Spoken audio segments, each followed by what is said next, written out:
मैंने सब्सक्राइब नहीं किया वो सब्सक्राइब करें, लाइक करें, शेयर करें अपने कोलीग्स के साथ।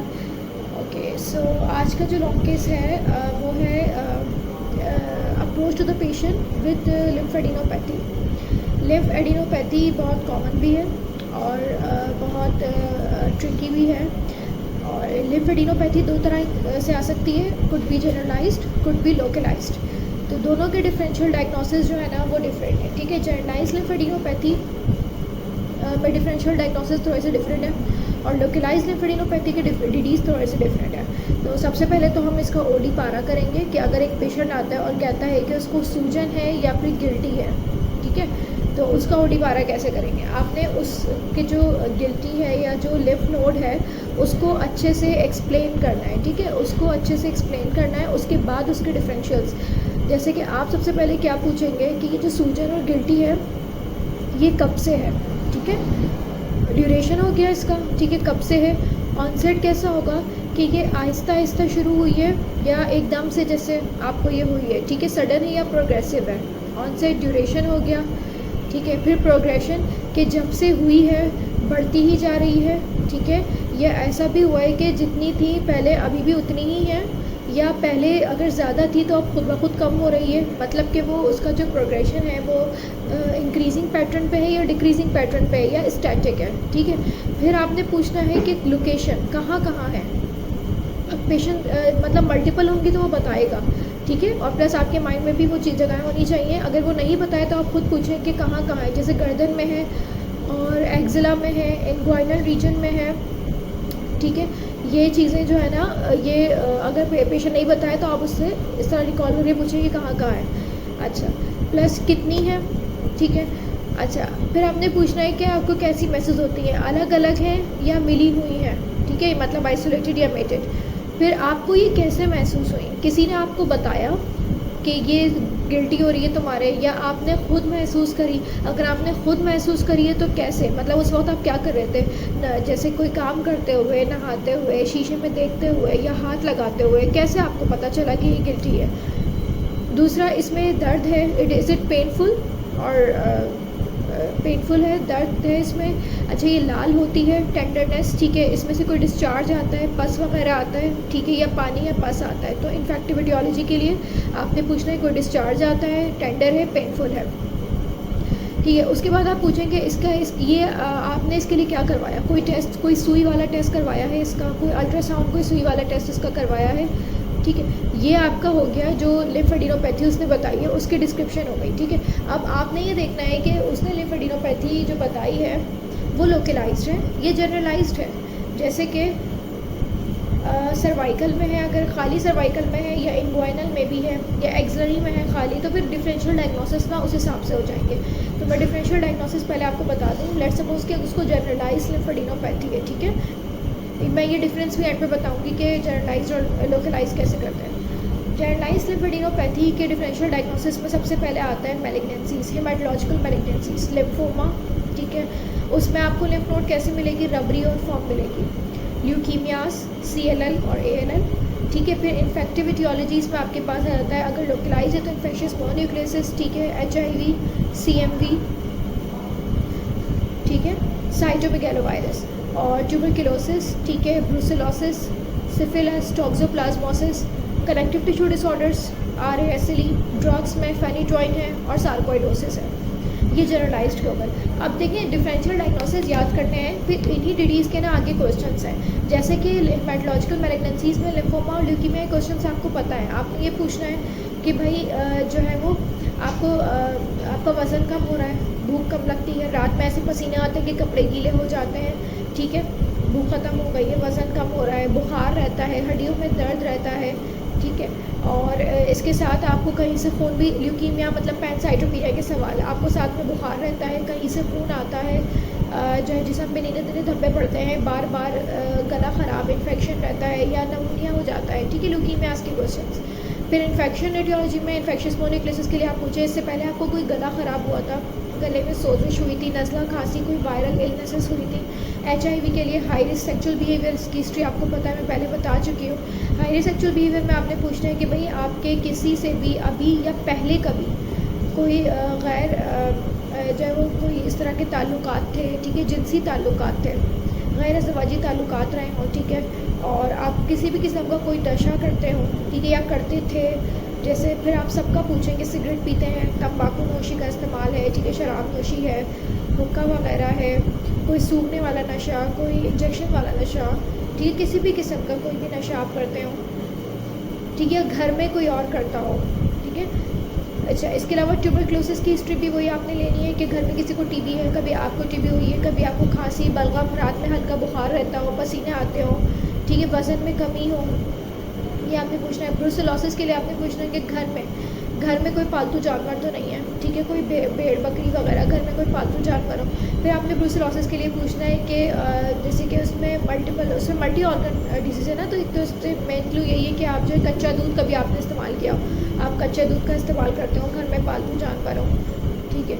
फिर सिफिलिस के लिए आप पूछेंगे वही इसमें अगर उसकी मल्टीपल सेक्सुअल पार्टनर्स या हाइब्रिड सेक्सुअल बिहेवियर की हिस्ट्री होगी तो फिर सिफिलिस वाले क्वेश्चन उसमें आ जाएंगे। टॉक्सोप्लाज्मोसिस के लिए सर में दर्द रहता हो या घर में कोई बिल्ली वगैरह हो। कनेक्टिव टिश्यू डिसऑर्डर्स की हिस्ट्री में आपने पूछना है कि भाई बाल झड़ते हैं, मुंह में छाले हैं, छोटे जोड़ों में दर्द होता है, सुबह अकड़ाहट होती है, हाथ और पैरों की जो जिल्द है उसमें खिंचाव महसूस हो रहा है, मुंह में छाले हो रहे हैं, धूप में जाने से चेहरा लाल हो जाता है, अगर फीमेल है तो कोई मैरिड फीमेल है तो मिसकैरेजेस की हिस्ट्री हो, ठीक है, ये आपने पूछना है। सार्कोइडोसिस है तो इसके लिए आपने पूछना है कि जैसे हम टांगों में ऐसे धब्बे पड़ते हों जो दर्द के निशान, टांगों पे आपको ऐसे दाने हो गए हो जो दर्द वाले दाने हो गए हो, ठीक है, जिसके निशान रहते हैं, इरिथ्रोनोडिज्म, सार्कोइडोसिस। इसके लिए आपको कोई पुरानी खुश खांसी चल रही हो, पल्मोनरी लंग फाइब्रोसिस, कोई पुरानी खांसी हो। सार्कोइडोसिस में ना बहुत ड्राई कफ की हिस्ट्री होती है और बहुत क्रॉनिक हिस्ट्री होती है, तो कोई पुरानी खांसी का आप पूछ लें, ठीक है।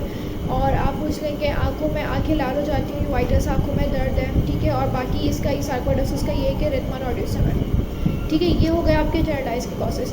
अब अगर लोकलाइज में फॉर एग्जांपल उसको इनग्वाइनल लिम्फेडिनोपैथी है, तो इनग्वाइनल में क्या हो सकता है, वहाँ पे कोई इन्फेक्शन हो सकता है, सेक्सुअली ट्रांसमिटेड डिजीजेस हो सकती हैं, ठीक है, एब्डोमिनल पेल्विक का हो सकता है, ठीक है, या कोई वैक्सीनेशन के बाद हो सकता है। तो आप उससे पूछें कि कोई फांसी टीका लगवाया हो पिछले 2-3 महीने पहले।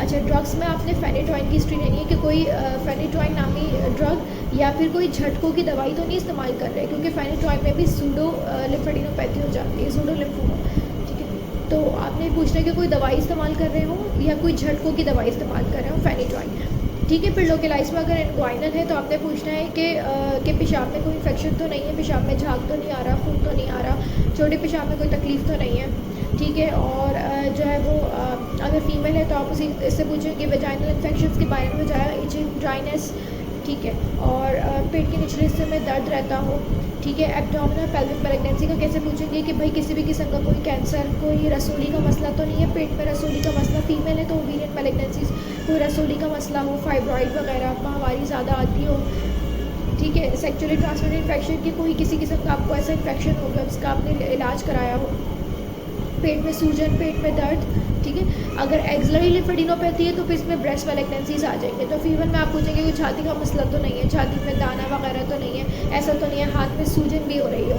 ठीक है।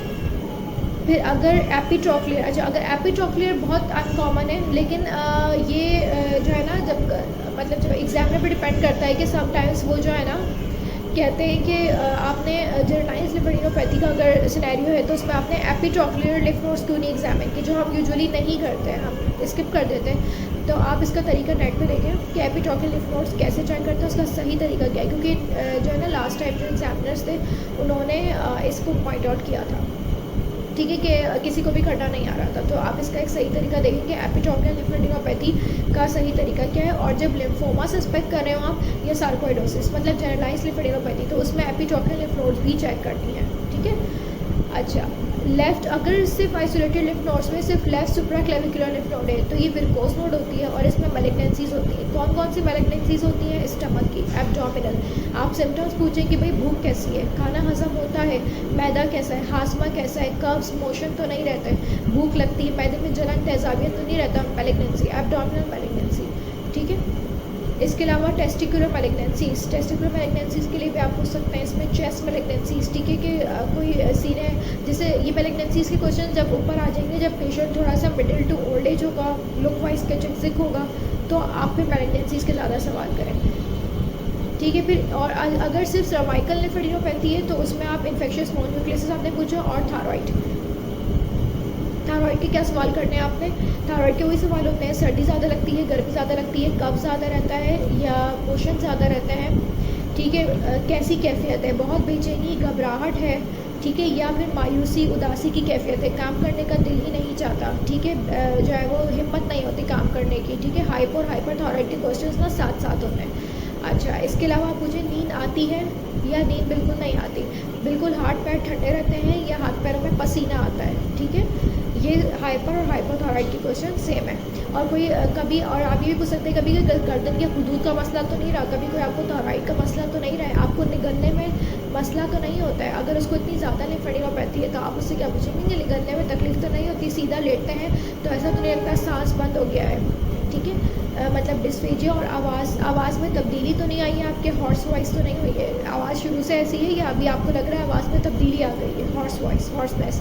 एक और चीज़, समटाइम्स वैसे आता तो नहीं है लेकिन आ तो कुछ भी सकता है, सुपीरियर वेना केव ऑब्स्ट्रक्शन, ठीक है, इसको कैसे देखना है, सुपीरियर वेना केव ऑब्स्ट्रक्शन के पीछे टिपिकली जो है ना सिर्फ अपर बॉडी एडिमा होता है, ठीक है, पूरी बॉडी में एडिमा नहीं, अपर बॉडी एडिमा होता है, ठीक है, उनमें अपर बॉडी एडिमेटस होगी, टिपिकली अपर बॉडी एडिमेटस होगी, अपर बॉडी फ्लश्ड होगी, विजिबल जो है वो नेक वेन्स होगी, इंगॉर्ज्ड नेक वेन्स होगी, ठीक है, और फ्लश्ड स्किन होगी, और पेशेंट एजिटेटेड सा भी हो सकता है, ठीक है, तो ये सुपीरियर वेना केव ऑब्स्ट्रक्शन, ठीक है, इसमें आपको फिर लिम्फेडिनोपैथी मिलेगी, ठीक है। सुपीरियर वेना केव ऑब्स्ट्रक्शन आपने क्या देखना है, चेहरा सुर्ख है, गर्दन में रगें फूली हुई होगी, इंगॉर्ज्ड नेक वेन्स, और आँखें बिल्कुल बाहर सी होंगी, ठीक है, तो ये सुपीरियर वेना केव ऑब्स्ट्रक्शन है। अगर आपको जनरलाइज्ड लिम्फेडिनोपैथी की मिल रही है और आपको जो एडिमा अगर देख रहे हैं कि सिर्फ टिपिकली अपर बॉडी एडिमा है और ऐसा इरिथमेटस, फ्लश्ड स्किन, इंगॉर्ज्ड नेक वेन्स है, तो ये बिल्कुल हो सकता है सुपीरियर वेना केव ऑब्स्ट्रक्शन, इसमें लोअर बॉडी नहीं सो अपर बॉडी इन्वॉल्व होती है। तो एसवीसीओ में फिर आपको एटियोलॉजी क्या देखनी है, मैलिग्नेंसीज, कौन सी मैलिग्नेंसीज, पल्मोनरी मैलिग्नेंसीज, चेस्ट की मैलिग्नेंसीज,